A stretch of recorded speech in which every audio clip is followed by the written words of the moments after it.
Imam Al-Muzani rahimahullah berkata, setelah hancur, manusia dibangkitkan.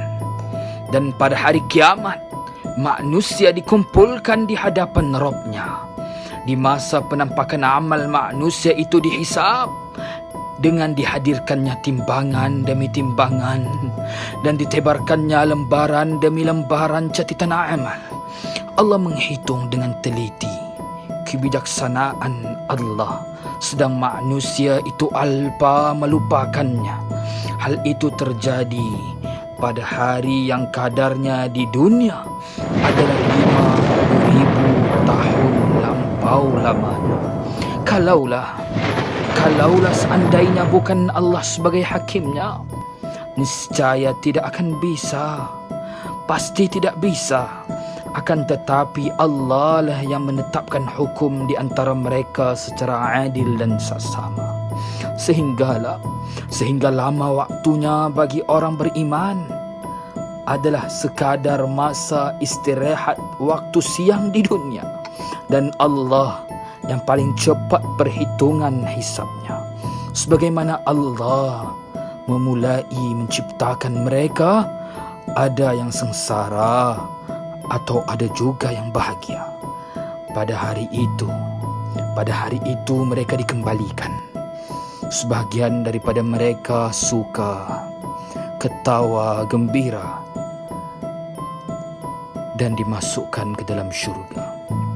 Ada juga di antara mereka yang duka, sengsara kerana dilempar, dicampak, dimasukkan ke dalam neraka.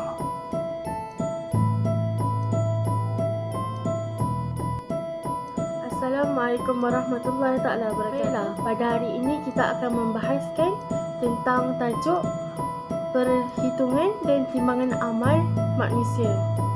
Apakah itu perhitungan ataupun yang lebih dikenali sebagai hisab? Seperti mana kita tahu, mati itu pasti dan setiap makhluk yang mati akan dibangkitkan pada hari kebangkitan kelak. Seperti mana yang telah tertera pada surah Al-Zalzalah ayat yang ke-8, Allah telah berfirman bahawa kita semua akan dibangkitkan daripada kematian dan menuju ke mahsyar untuk dihisap segala amalan-amalan buruk dan baik selama kita di atas bumi Allah ini. Terdapat 3 golongan manusia yang akan menempuh padang mahsyar itu nanti, yakni golongan yang paling bertuah datangnya daripada para mukminin, di mana mereka menempuh mahsyar itu sendiri dengan berpakaian dan menaiki kenderaan. Golongan yang kedua pula ialah mereka menempuh mahsyar itu sendiri dengan keadaan berjalan kaki dan berlari-lari, kerana mereka tergolong antara manusia yang banyak melakukan dosa dan maksiat. Dan golongan yang terakhir ialah golongan yang diseret dan disungkurkan mukanya ke bumi kerana sifat kufurnya kepada Allah Subhanahu Wa Taala. Dan apa pula hisab di padang mahsyar? Menurut Syekhul Islam, hisab ialah perhitungan amalan kebaikan dan keburukan kita. Sabda Rasulullah sallallahu alaihi wasallam, barang siapa yang dihisab maka ia terseksa. Lalu Sayyidatina Aisyah radhiyallahu anha bertanya, bukankah Allah telah berfirman di dalam surahnya Al-Insyiqaq ayat yang ke-8? Nah, baginda menjawab, itu baru Al-A'raf. Namun, barang siapa yang diteliti hisabnya, maka ia akan binasa. Hadis riwayat Bukhari.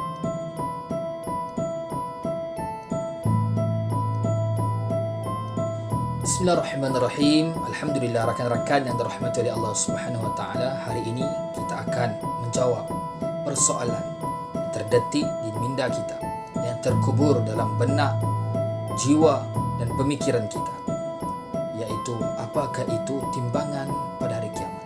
Adakah timbangan ini timbangan yang dimaksudkan, yang sinonim, yang kita tahu bahawa timbangan yang berada di pasar-pasar ataupun di kedai-kedai untuk menimbang barang-barang makanan ataupun sebagainya? Sesungguhnya sama sekali tidak.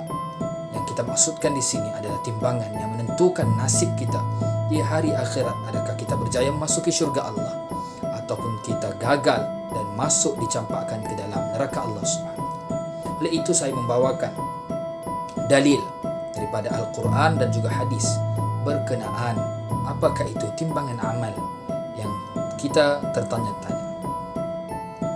Dalam kitab Syarhus Sunnah, Al-Imam Muzani rahimahullah ta'ala berkata bahawa akan dihadirkan oleh Allah Subhanahu wa ta'ala akan timbangan-timbangan.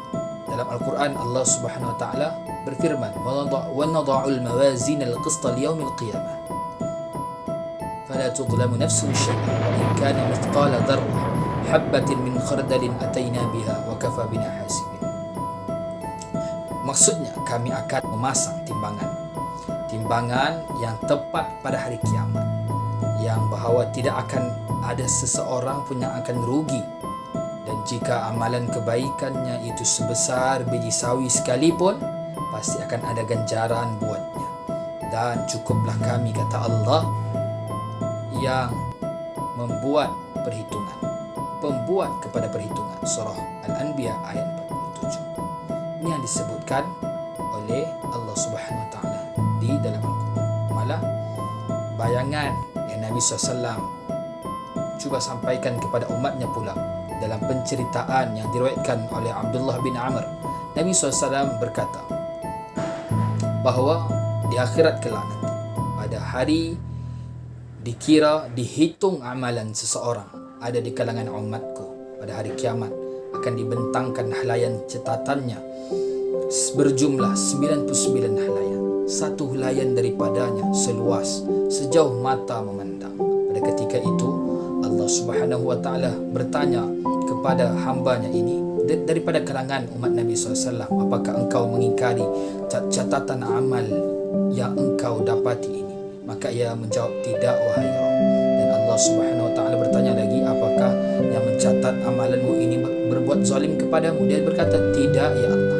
Maka ketika itu lantas dengan pantasnya dipanggil hamba Allah ini, lelaki ini berhadapan berjumpa dengan Allah, dan Allah Subhanahu wa taala berfirman kepadanya, sesungguhnya ada kebaikanmu yang kami catat, sehingga kamu tidak termasuk orang yang zalim merugi pada hari ini. Dan ketika itu juga telah dikeluarkan dengan perintah keizinan Allah Subhanahu wa taala satu helaian yang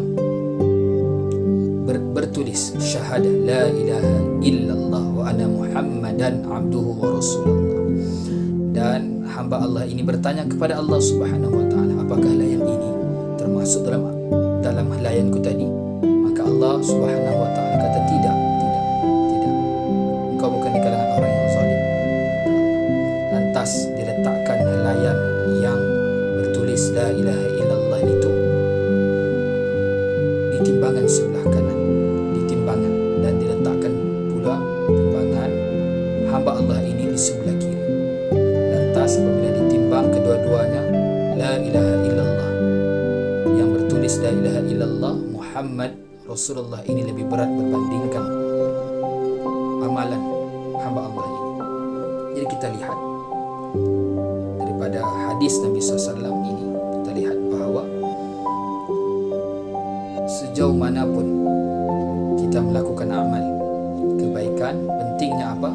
Pentingnya berteraskan wahyu Al-Quran dan juga sunnah Nabi SAW. Dan kita jangan lagi lengah, tertipu dengan keduniaan, tertipu dengan habuan dunia. Hari ini kita telah tahu, telah maklum tentang apakah timbangan itu. Jadi kita perlu sama-sama tekad dan cekal dalam beribadah kepada Allah untuk memastikan amalan kebaikan kita berat dan tidak termasuk di kalangan orang yang ringan amalan kebaikannya apabila ditimbang. Kerana mereka yang ringan amalan kebaikannya ditimbang nanti akan dimasukkan ke dalam neraka hawiyah, yang mana neraka hawiyah adalah neraka yang paling panas apinya. InsyaAllah sekadar itu perkongsian saya pada hari ini. Assalamualaikum warahmatullahi wabarakatuh.